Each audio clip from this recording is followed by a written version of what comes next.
Before your bees arrive, it's a good idea to become comfortable with your material and play around with it a little bit before you've got 50,000 bees in the hive.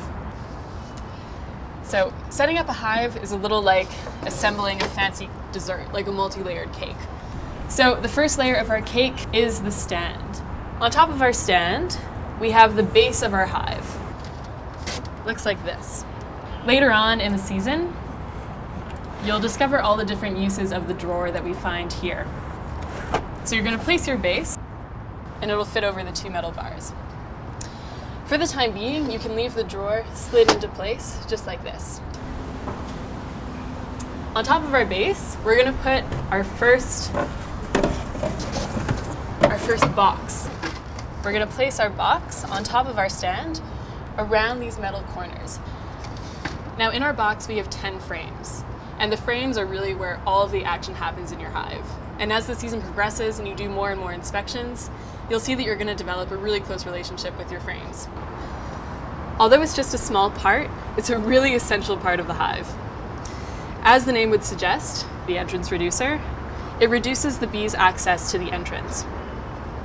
So as you can see, our entrance reducer has different size notches. This is the smallest, and this is the medium.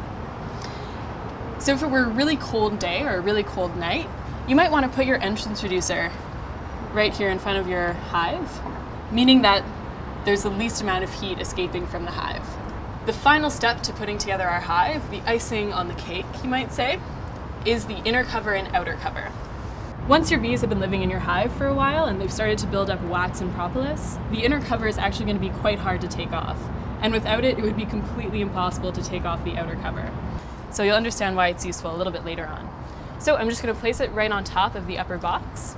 On top of the inner cover, I'm going to place the outer cover, the lid to our hive. So the outer cover fits on top, just like this, nice and snug. So now that your hive is all set up, the last thing you need to do is make sure that your bees have a water source. So just like humans, bees need a lot of water to survive. So this is a really great water feeder. It's designed specifically for the bees so that they won't drown. So it fits on, just on top like this, and this way the bees will be able to come here and rest on the side while they drink their water without falling into it. So you can leave your hive like this until your bees arrive. If you're placing your bee on a rooftop, I suggest you put something heavy on top, like a brick or a big rock, or even strap it down. So now the next step is to choose the best placement for the hive.